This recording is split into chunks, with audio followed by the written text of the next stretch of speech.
effective and immediate investigation as to what really transpired dun po sa jailbreak na yan. Para sa unang balita, Emil Sumangil, reporting. Samantala, isa pang tumakas na preso ng QCPD Station 5 ang nadakip na ng mga polis. Kinilala ang pugante na si Joel Gorogat, 24 anyos. Nahuli si Gorogat sa Barangay Silangan sa San Mateo, Rizal, dakong alas 10:30 kagabi. Si Gorogat ang pang-apat na pugante nahuli ng otoridad. Patuloy naman ang manhunt operation sa 5 pang tumakas na detainee.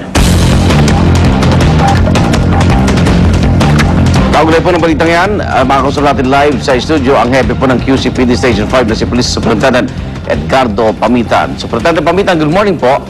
Good morning, Igan. Opo, kamusay ko lang po yung, yung manhunt operation sa 5 pa. May 5 pa hubang natitirang pugante.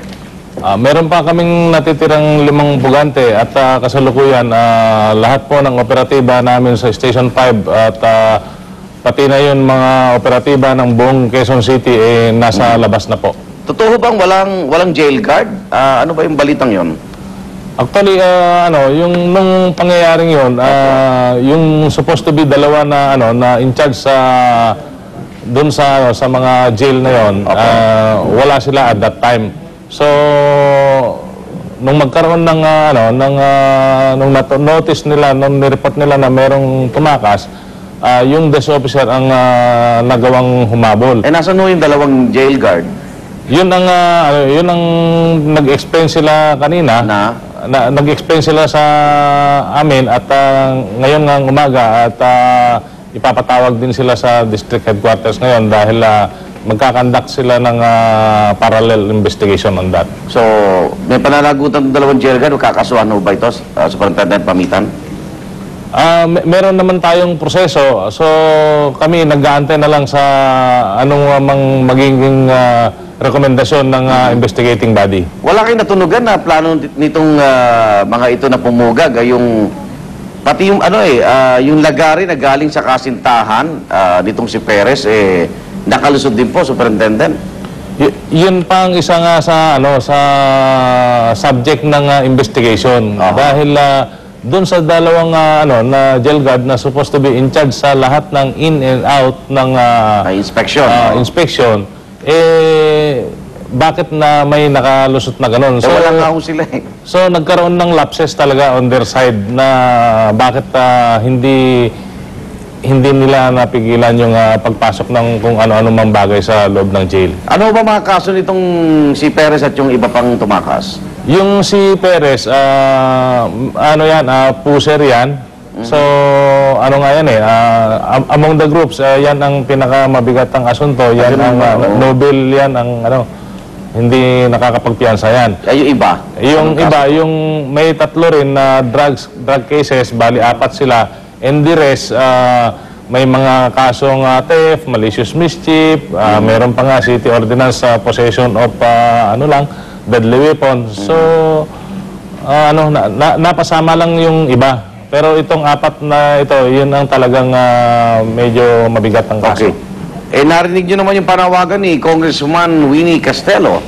Pinagbibigay po kayo bilang Station 5 Commander, Superintendent. Yung kay Congressman Castelo, ako nag-aantay sa magiging resulta ng investigation.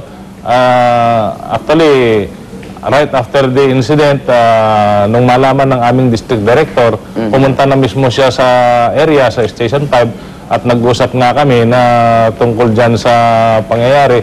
At ang instruction niya sa akin na gawan lahat ng paraan na mahuli itong mga tao na ito. At mananagot kung sino man ang dapat managot. Okay. Kung yan ang nila, basta para sa side ko, ako ginagawa ko lahat ng paraan para maayos yung aking istasyon. Ganoon din doon sa mga iba pang mga nakapuga na ginagawa namin ng paraan. First time mo ito, Superintendent? First time nangyari sa Station 5? Dito sa aking panunungkulan, kasi 3 months pa lang ako dito sa Station 5, ito pa lang ang pangyayari dito sa aking station. So tama ba sinumbong ng tricycle driver na may tumatakas sa likod kaya nalaman? Ayon kay SPO1 SPO2 Ray Paligutan, duty desk officer, nung in-interview ko, paano hindi mo nalaman? Sabi ko. Sabi naman niya na, sir, kasi natatanaw ko naman yan, kaya lang, doon naman dumaan sa kabila. Mabuti na lang at merong may tricycle driver na nagsabi sa akin na, sir, may tumatakas na preso, sabi niya. So, immediately, lumabas siya sa estasyon. At actually, tatlo nga sila nung nandun at that time Yung si Samson, yung investigator ngayon, gusto pang sumama. At sinabihan na siya ni Paligutan na huwag ka nang sumama dahil bantayan mo yung butas. Baka mamaya meron pang patakas. Okay, balikan ko lang yung dalawang jail guard. Ba't wala sila sa pwesto? Sa pagtatanong nyo, anong sinabi sa inyo? Nagpaalam daw sila sa sa desk officer nung gabi dahil nag-duty na raw sila ng araw, medyo marami na raw silang naging trabaho dahil may relasyon yung dalawa, ba't sabay pa sila? Ba't sabay pa silang nawala ako sa pwesto? Kasi hindi lang yun naman ang trabaho na. Kung ang trabaho nila kung minsan nag-escort din. So tama ho ba sa Superintendent wala silang karelyebo? Nag-straight sila, tama ho yun? Dalawa sila dyan. Supposed to be sila. Nag-relyebuhan sila. Pero parehong umalis. At that time, pareho silang wala. Okay. Balitaan ho tayo, Superintendent, at kaugnay nitong naganap na pagtakas sa inyo pong istasyon. Maraming salamat po. Good morning. Good morning, Igan. At good morning sa lahat ng nakikinig. Opo. Police Superintendent Edgardo Pamitan, hepe po ng QCPD Station 5.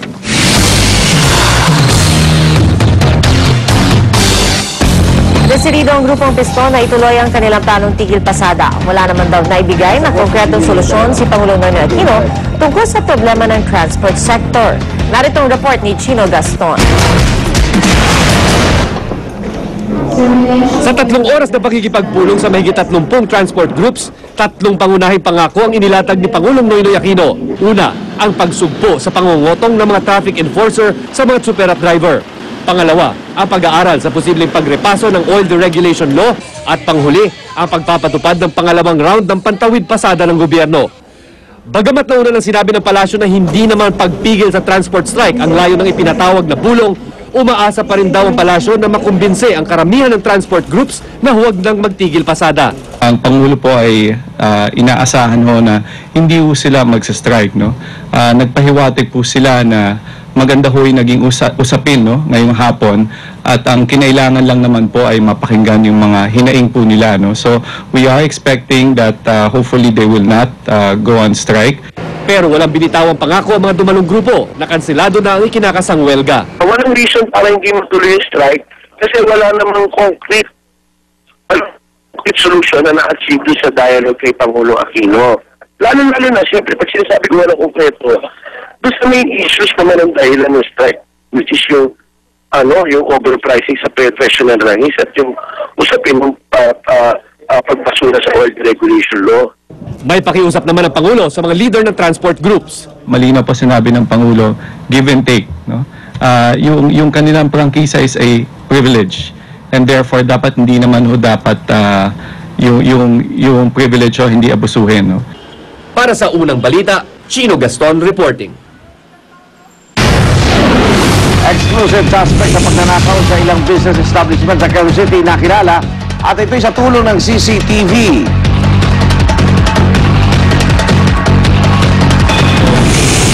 Mahigit 2,000 endangered animals na ipinuslit sa Thailand na harang ng mga otoridad.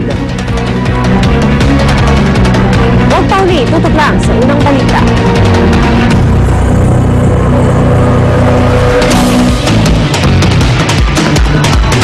Scrambled itlog, i-magic log. Ibudbod ang Maggi Magic Sarap, then beat the eggs. Sarap! Basta itlog, i-magic log. Mas masarap ang inyong gising kasama ang unang hirit at Maggi Magic Sarap. Biologist the study of Nasaan na ba yung salamin ko? Mahina na memory. Ano ba ang cause nito? Araw-araw may mga neurons na humihina at nasisira. Pag inaagapan, pumupuro ang memorya at Memo Plus Gold. Mula sa Macopa Bunyera, itong natural Ayurvedic supplement.